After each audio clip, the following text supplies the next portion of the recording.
Olá! Hoje a gente vai mergulhar fundo para entender o que realmente significa estar no espectro autista. Vamos passar pela definição certinha, quebrar alguns mitos bem comuns e tentar sentir um pouquinho de como é a experiência interna de uma pessoa autista. Então, a pergunta que abre a nossa conversa é essa. Autismo é uma palavra que a gente ouve cada vez mais, né? Mas, assim, entender o que ela significa de verdade ainda tem muita dúvida no ar. Bora esclarecer isso? Vamos começar pelo ponto que para mim é o mais importante de todos. Parte 1. Por que a gente fala em espectro e não em doença? Essa pequena diferença de palavras na verdade muda tudo. Ok, vamos direto ao ponto. O transtorno do espectro autista, ou TEA, não é uma doença. Não é algo que se pega ou que precisa de uma cura. Pensa assim, é uma parte da fiação do cérebro, de como ele se desenvolveu. É uma condição que acompanha a pessoa pela vida toda. E aqui está a chave, a palavra espectro. Ela é usada por um motivo muito importante. Ela significa que existe uma diversidade gigante dentro do autismo. Algumas pessoas vão precisar de mais ajuda no dia a dia, outras vão ter uma vida totalmente independente. A comunicação pode ser verbal, não verbal, as características mudam muito. O mais importante de entender é isso, não existe um jeito único de ser autista. Certo? Agora a gente entra numa parte que eu adoro. Desvendar mitos. É aqui que a gente vai separar o que é fato do que é pura ficção. Primeiro mito, um clássico. Aquela ideia de que toda pessoa autista evita olhar nos olhos. Gente, isso simplesmente não é verdade. A realidade é bem mais complexa. Alguns, de fato, evitam, outros fazem o contato visual sem problema nenhum. E tem aqueles que fazem, mas sentem desconforto. É algo muito pessoal. Esse aqui é um mito que machuca e muito. A ideia de que pessoas autistas não sentem empatia está completamente errada. Na verdade, muitas vezes é o contrário. Muitas pessoas no espectro sentem as emoções de um jeito super intenso, bem profundo. A grande diferença está no jeito de expressar isso, que pode não ser da forma que a maioria das pessoas está acostumada a ver.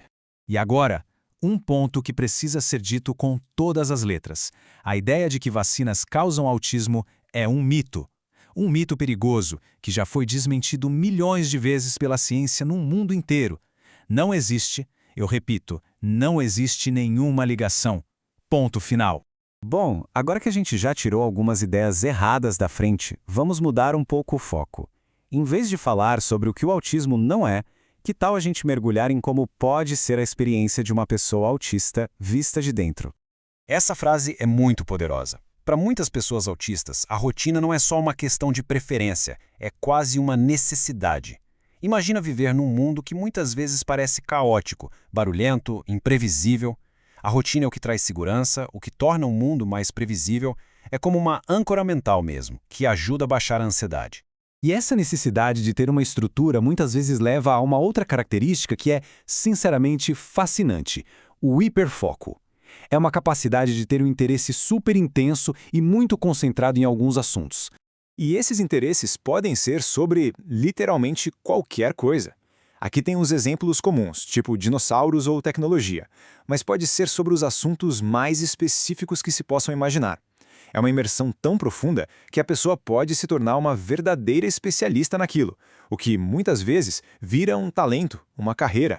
Agora, vamos falar de uma coisa que impacta demais o dia a dia: a sensibilidade sensorial. O cérebro autista pode processar os estímulos dos nossos sentidos, som, luz, toque, de um jeito diferente. Muitas vezes, de um jeito bem mais intenso.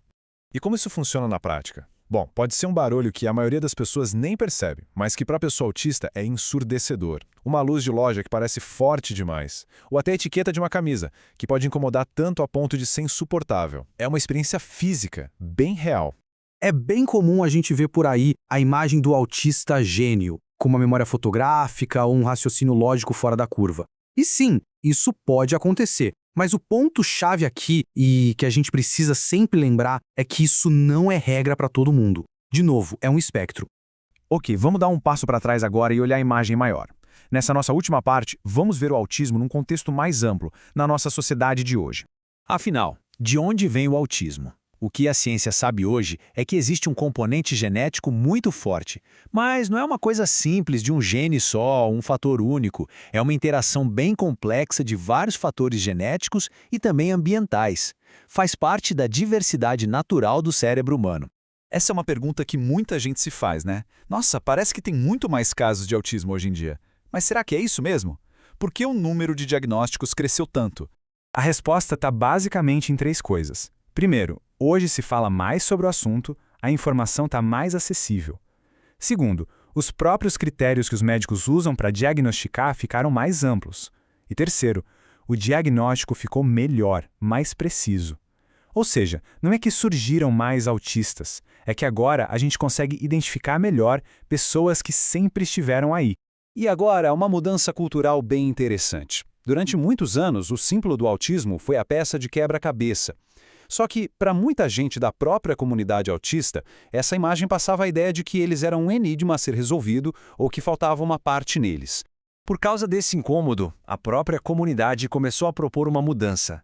E hoje, o símbolo mais aceito e preferido por eles é o infinito colorido, ou o infinito arco-íris. E o significado por trás dele é muito potente. Ele representa a neurodiversidade. É a ideia de que cérebros que funcionam de maneiras diferentes não são cérebros com defeito, são apenas variações naturais da mente humana. O arco-íris celebra justamente essa diversidade e a inclusão de todos os jeitos de ser e de pensar. E tudo isso que a gente conversou, acho que se resume perfeitamente nesta frase. No fim das contas, autismo não é sobre uma falta, um déficit. É fundamentalmente sobre uma maneira diferente e única de perceber o mundo e interagir com ele. E para fechar, fica essa pergunta, essa reflexão. Sabendo de tudo isso, o desafio para todos nós é como a gente pode criar uma sociedade que não só tolera, mas que valoriza de verdade todas as diferentes formas de perceber o mundo. Agradeço a companhia